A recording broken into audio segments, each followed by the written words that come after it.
Om Shanti. Good morning. आज बाबा की 24/7/2021 की वाणी है। आज बाबा ने इतना सुंदर ज्ञान दिया, शिक्षाप्रद ज्ञान दिया कि तुम बाप के पास क्यों आए हो। अपना जीवन हीरे जैसा बनाने आए हो। हीरे जैसा जीवन कैसे बनेगी, उसके लिए एक पुरुषार्थ करो। वो पुरुषार्थ क्या है? बाबा ने कहा कि बच्चे, अब तक जो तुम्हारे पुराने मित्र संबंधी हैं, वो तुम्हें दुख देते आए, धोखा देते आए और इतना दुखी किया, इतना धोखा दिया, लेकिन फिर भी तुम बच्चे उस मोह जाल में फंसे हुए हो। इतना फंसे हुए हो जो बुद्धि वहां से निकलती नहीं है। बाबा ने कहा ऐसा नहीं करना है कि संबंधियों को छोड़ देना है, पर उनके साथ रहते हुए जो हमारा मोह हो गया है, इतना ज्यादा अटैचमेंट हो गया है, उससे बुद्धि को हटा दो और मुझ एक के साथ जोड़ो। और जब तक मेरे साथ नहीं जोड़ेंगे, मन मनाभव नहीं रहेंगे, तो नई दुनिया में कैसे जाएंगे? नई दुनिया में जाने के लिए अपना तन मन धन, तन भी कैसा पुराना तन है, टूटा फूटा तन है, कभी कहाँ दर्द, कभी कहाँ, कभी कुछ, कभी कुछ। इस तन को भी कुछ न कुछ होता रहता है। बाबा ने कहा वो तन, वो हड्डियां इस कार्य में लगा दो, इस सेवा में लगा दो। साथ में जो मन है, मन भी कितना दूषित हो गया था। मन बेलगाम घोड़ा हो गया था। वो भागते ही रहता था, भागते ही रहता था। तो मन को मन मनाभव में टिका दो, अर्थात मन संकल्प शक्ति। वो संकल्प करो जो उसे पसंद हो। गीत में तो गा लेते हैं, जो तुझको हो पसंद वही काम करेंगे। प्रभु को क्या पसंद है? मन वही सोचे जो उसे पसंद है। तो मन को भी सेवा में लगाओ, मनसा सेवा करो, सारे विश्व में भ्रमण करो मन बुद्धि के द्वारा। और धन, धन देखो कैसा धन है। धन कहाँ से आया है? धन क्या सात्विक है? एक बार एक महात्मा जी थे, कहीं से आ रहे थे, तो रास्ते में राजा का महल आया। राजा ने कहा आप यहाँ विश्राम करिए। कहा ठीक है। रात को महात्मा जी राजा के घर में रुके। लेकिन जब रात को भोजन किया तो भोजन करने के बाद ही कहते हैं ना, जैसा अन्न वैसा मन, जैसी पानी वैसी वाणी। भोजन करते ही उस महात्मा जी के विचार बदल गए और उसने रानी का 9 लखा हार चोरी कर लिया। दूसरा दिन हुआ, सब ढूंढने लगे, रानी का हार चोरी हो गया है। सब ढूंढते रहे, नौकरों पर उनसे भी पूछा गया, सब जगह पूछा गया, लेकिन किसी ने तो लिया ही नहीं था ना। जब अन्न का असर खत्म हुआ तो महात्मा जी ने पूछा, राजा, ये जो धन आया था वो कहां से आया था? और जिस अन्न को खाने से मेरा मन विचलित हो गया और वो 9 लखा हार मैंने चोरी की है, क्योंकि जैसे अन्न ग्रहण किया मन मेरा खराब हो गया। इसलिए कहते जैसा अन्न वैसा मन। आज हम किसी से जबरदस्ती पैसा ले लेते हैं, चोरी करके लेते हैं, किसी का खून करके लेते हैं, तो वो पैसा किस खाते में जाता है? वो सफल नहीं होता। आप देखिए, किसी से नहीं है पैसा, बीमार है, लेकिन फिर भी इतना इतना पैसा हम वसूल करते हैं, उस किस खाते में जाता है? उससे क्या हमारे बच्चे सुखी रहेंगे? क्या हमारा मन खुश होगा? परिवार संतुष्ट होगा?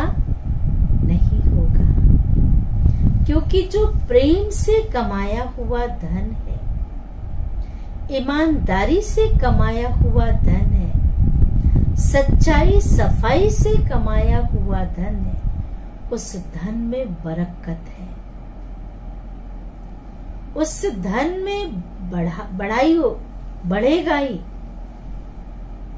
लेकिन बहुत धन है, हम उसे यूज नहीं कर पा रहे। बहुत अनाज है, हम खा नहीं पा रहे। बहुत सुख सुविधाएं हैं, हम उसे यूज नहीं कर पा रहे।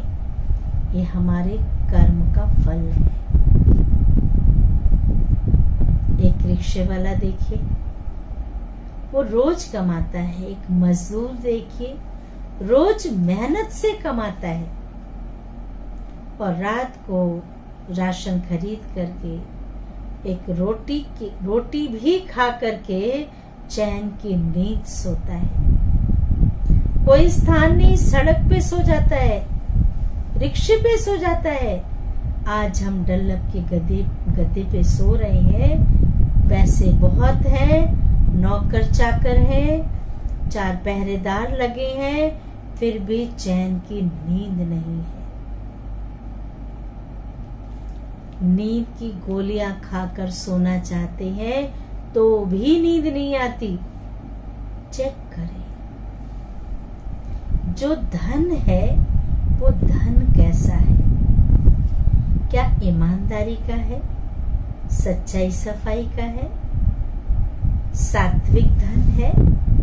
तो तन मन धन तीनों ही हम प्रभु पर अर्पण करते हैं। भगवान, ये सब कुछ आपका है, आपका दिया हुआ है, आपका ही है।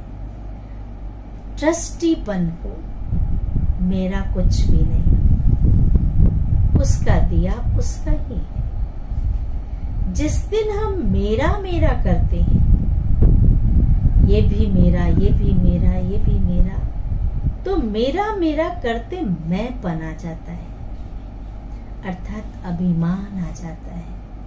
और वो अभिमान हमें हर चीज से एक न एक दिन दूर कर देगा।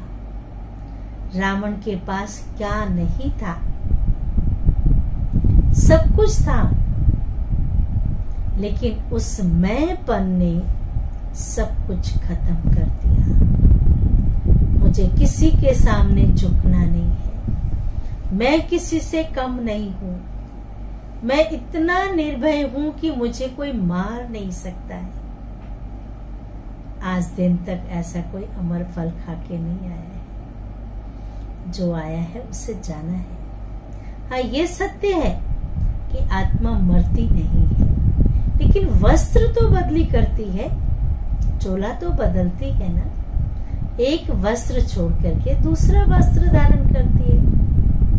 तो इसलिए इस चीज का अभिमान नहीं होना चाहिए और अपने जीवन का, इस अमूल्य जीवन का नशा हो कि वहां मेरा भाग्य, स्वयं भगवान ने मेरा भाग्य बनाया है, मेरे जीवन को हीरे जैसा बनाया है। ऐसा जीवन फिर कभी नहीं मिलेगा। बार बार अपने भाग्य की सराहना करें, बार बार उस प्रभु को धन्यवाद करें कि वाह मेरा भाग्य ऐसा बनाने वाले प्रभु, आपका कोटि कोटि धन्यवाद। तो आपको बड़ा मजा आएगा, फिर आपकी बुद्धि इधर उधर बातों में कभी नहीं जाएगी।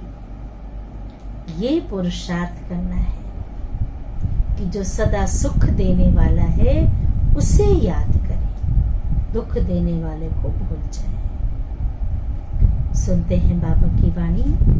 मीठे बच्चे, तुम बाप के पास आए हो अपनी जीवन हीरे समान बनाने। बाप की याद से ही ऐसी जीवन बनेगी।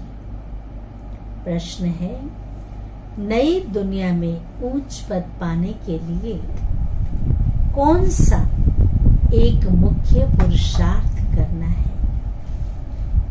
जिसका बहुत सुंदर उत्तर है, बाबा कहते, मीठे बच्चे, जिन पुराने संबंधियों ने इतना दुखी किया है, संबंधियों ने इतना दुखी किया है, अब उनके मोह जाल से बुद्धि को निकाल,